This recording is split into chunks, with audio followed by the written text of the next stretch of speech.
Welcome back to the another video. और आज के इस इंपॉर्टेंट वीडियो में हम डिस्कस करेंगे स्ट्रक्चर ऑफ स्केलेटल मसल्स।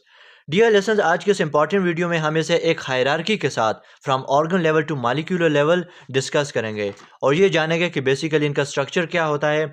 और नेक्स्ट वीडियो में फिर हम बढ़ेंगे इसके फंक्शंस की तरफ। सो डियर लेसन्स, अगर आप हमारे चैनल पर नए हैं तो प्लीज़ चैनल को सब्सक्राइब कीजिए ताकि आने वाली वीडियोज़ के नोटिफिकेशन आप तक पहुँच पाएँ। So let's started from the skeletal muscles. As you know कि स्केलेटल मसल्स वो मसल्स होते हैं जो कि बोन के साथ अटैच्ड होते हैं, स्केलेटन के साथ अटैच्ड होते हैं। इन मसल्स को हम स्केलेटल मसल्स कहते हैं। लेकिन यहाँ पे डियर जैसे जो स्केलेटल मसल्स हैं ये डायरेक्टली बोन के साथ अटैच नहीं होते, बल्कि इनको बोन के साथ अटैच करने के लिए एक खास किस्म का डेंस फाइब्रस कनेक्टिव टिश्यू है जिसे टेंडन का नाम देते हैं। और ये क्या करता है, स्केलेटल मसल्स को स्केलेटन के साथ अटैच करता है। अब इसकी हायरार्की को अगर आप देखें तो यहाँ पर आप देख सकते हैं कि ये हमारे पास स्केलेटन मसल्स है और मसल की जो सबसे आउटर कवरिंग होती है जो कि मसल को कवर करके रखती है, इसकी प्रोटेक्शन के लिए है और इसकी शेप को मेंटेन करती है। इसको नाम दिया जाता है एपीमाइसियम का। अब इस मसल के अंदर मल्टीपल मसल बंडल्स हैं और मसल बंडल की जो आउटर कवरिंग है इसको पेरीमाइसियम कहते हैं और ये इसको प्रोटेक्ट करती है, इसकी शेप को मेंटेन करती है। अब ये जो मसल बंडल है जिसे हम मसल फेसिकुलस भी कहते हैं, इसके अंदर मल्टीपल मसल फाइबर्स प्रेजेंट हैं। Thousand of muscle fibre present हैं मसल बंडल के अंदर। ओके, और मसल फाइबर की जो आउटर कवरिंग है इसको एंडोमाइसियम कहते हैं। यहाँ पर एपीमाइसियम, पेरीमाइसियम एंड एंडोमाइसियम। और जो मसल फाइबर है ये यूनिट ऑफ मसल है, इसी से मिलकर पूरा का पूरा जो मसल है वो बनता है। फिर मसल फाइबर के अंदर थाउजेंड्स ऑफ मायोफाइब्रिल्स होते हैं और मायोफाइब्रिल्स के अंदर फिर मायोफिलामेंट्स होते हैं जिसमें thin myofilament and thick myofilament शामिल हैं। एक्टिन एंड मायोसिन इसके अंदर आ जाते हैं जो कि आगे हम डिस्कस करेंगे। तो सेम इसी तरह यहाँ पर भी आप देख सकते हैं ये हमारे पास मसल है, मसल के आउटर जो कवरिंग है उसको एपीमाइसियम कहते हैं और मसल के अंदर यहाँ पर मल्टीपल बहुत सारे आपको मसल फेसिकुलस जैसे मसल बंडल भी कहते हैं। ओके, मसल बंडल भी कहते हैं और इसको मसल फेसिकुलस भी कहते हैं। तो यहाँ पर एक मसल फेसिकुलस को हमने जूम करके दिखाया हुआ है और ये जो मसल फेसिकुलस है इसकी आउटर कवरिंग को पेरीमाइसियम कहते हैं और इस मसल बंडल के अंदर मल्टीपल यानी कि थाउजेंड की तादाद में मसल फाइबर प्रेजेंट हैं। ओके, ये यहाँ पे मसल फाइबर प्रेजेंट हैं और मसल फाइबर की जो आउटर कवरिंग है जो कि इसको प्रोटेक्ट करती है उसको एंडोमाइसियम कहते हैं। और याद रखें जो मसल फाइबर है ये एलोंगेटेड किस्म के सेल हैं जिनसे मिलकर मसल बनता है। लेकिन मसल फाइबर की जो प्लाज्मा मेम्ब्रेन है, ओके, इसकी प्लाज्मा मेम्ब्रेन को नाम दिया जाता है सार्कोलेमा का। अब यहाँ पर डियर जो मसल फाइबर्स हैं जिनसे मिलकर पूरा मसल बनता है इसको थोड़ा डिटेल के साथ हम यहाँ पर देखते हैं। और ये आप देखिए कि इसकी जो आउटर मेम्ब्रेन है, ओके, उसको नाम दिया जाता है सार्कोलेमा का। लेकिन जो आउटर कवरिंग है जो कि इसको प्रोटेक्ट करती है इसको नाम दिया जाता है एंडोमाइसियम का। और यहाँ पर इसके न्यूक्लियस भी आप देख सकते हैं जो कि आउटर साइड पे हैं, पेरीफेरी की तरफ हैं। इसीलिए कहा जाता है कि जो मसल फाइबर है ये मल्टी न्यूक्लिएटेड हैं। अब इसके इनर साइड पे आप देखिए कि ये इसका जो साइटोप्लाज्म है, ओके, ये इसका जो साइटोप्लाज्म है इसको नाम दिया जाता है सार्कोप्लाज्म का। और इसके अंदर जो माइटोकॉन्ड्रिया है उसको नाम दिया जाता है सार्कोसोम का। ये वाली जो टर्मिनोलॉजीज हैं ये आपने याद रखनी है। और इसका जो एंडोप्लाज्मिक रेटिकुलम है उसको नाम दिया जाता है सार्कोप्लाज्मिक रेटिकुलम का। और इसका काम क्या है, कैल्शियम को स्टोर करना। और ये स्मूथ है यानी कि इसके ऊपर जो राइबोसोम है वो प्रेजेंट नहीं है।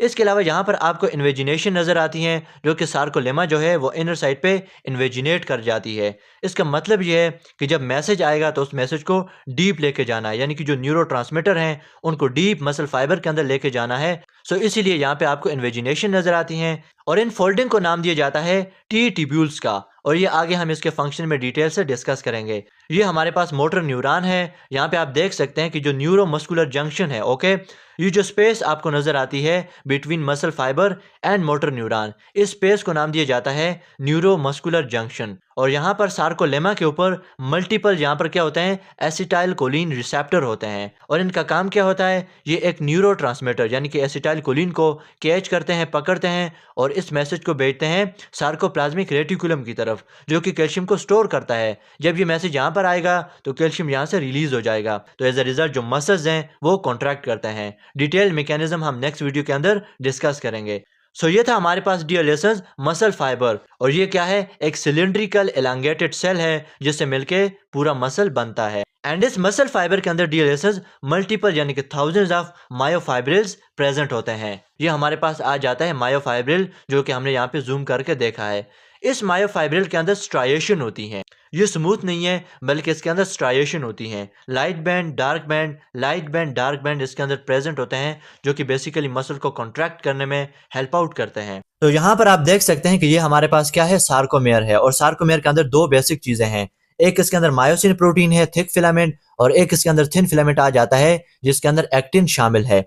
इसके अलावा जो सार्कोमेयर है डियर लिसनर्स, इसको कहा जाता है कि ये फंक्शनल यूनिट है स्केलेटल मसल का। Okay, sarcomere is the functional unit of the skeletal muscles. अब ये जो रीजन आपको नजर आता है between two Z line, okay, एक जेड लाइन यहाँ पर है, एक जेड लाइन यहाँ पर है। सो ये जो रीजन है इन दोनों के दरमियान, इसको सार्कोमेयर कहते हैं। और इसी तरह से मल्टीपल सार्कोमेयर मिलके एक पूरा मसल फाइबर बनाते हैं। सो अब इसको थोड़ा सा डिटेल से डिस्कस करते हैं कि जेड लाइन किसे कहते हैं। तो जेड लाइन आपको पता है कि the boundary line between two sarcomere is called Z line. और सार्कोमेयर किसे कहते हैं? The region between two Z line is called sarcomere. तो जेड लाइन सिर्फ बाउंड्री लाइन का काम नहीं करती, बल्कि ये जो एक्टिन है, ओके, जो थिन फिलामेंट है, इसको अपने साथ अटैच करती है, अपने साथ ज्वाइन करके रखती है, बाइंड करके रखती है। इसके अलावा जो ए बैंड आपको नजर आता है, अच्छा यहाँ पर जो आई बैंड है, इसको लाइट बैंड भी कहते हैं। ओके, आई बैंड को लाइट बैंड भी कहते हैं, बिकॉज इसके अंदर थिन फिलामेंट प्रेजेंट है, जिसके अंदर से लाइट इजीली पास कर सकती है, इसीलिए इसको लाइट बैंड कहते हैं। नेक्स्ट हम बात करते हैं ए बैंड की। और ए बैंड के अंदर मायोसिन यानी कि थिक फिलामेंट शामिल है, मायोसिन प्रोटीन इसके अंदर आ जाती है। ए बैंड को एक दूसरा नाम भी दिया जाता है, जिसको डार्क बैंड भी हम कहते हैं। डार्क बैंड इसी वजह से कहते हैं कि इसके अंदर से जो लाइट है वो पास नहीं कर सकती, और जब आप मसल की एनाटमी को देखेंगे तो ये रीजन आपको डार्क नजर आएगा। तो इसीलिए इसको ए बैंड या डार्क बैंड कहते हैं। अब डियर लिसनर्स, ये जो ए बैंड है, इसके अंदर सिर्फ ये मायोसिन यानी कि थिक फिलामेंट शामिल नहीं है, बल्कि ये जो ओवरलैपिंग रीजन है, ओके, ये जो ओवरलैपिंग रीजन है थिन फिलामेंट का, दिस इज एक्टिन प्रोटीन। और ये जो एक्टिन प्रोटीन है, ये मायोसिन के ऊपर इस तरह से ओवरलैप करती है, और जब मसल कॉन्ट्रैक्ट करेंगे तो ये मायोसिन के ऊपर स्लाइड करेगी। तो ये जो ओवरलैपिंग रीजन है, ये भी ए बैंड के अंदर आ जाता है। Myosin plus overlapping region of thin filament is called A band या डार्क बैंड। नेक्स्ट हम बात करते हैं एच जोन की। ये जो आपको रीजन नजर आता है, जिसके अंदर कोई ओवरलैपिंग नहीं है, सिर्फ और सिर्फ मायोसिन प्रोटीन जहां पर प्रेजेंट है, इस रीजन को हम एच जोन कहते हैं। इसके अलावा ये वाला जो रीजन आपको नजर आता है dear listeners, okay, this region, जहां पर मायोसिन और एक्टिन एक दूसरे के ऊपर ओवरलैप करते हैं, इस रीजन को नाम दिया जाता है रीजन ऑफ ओवरलैप।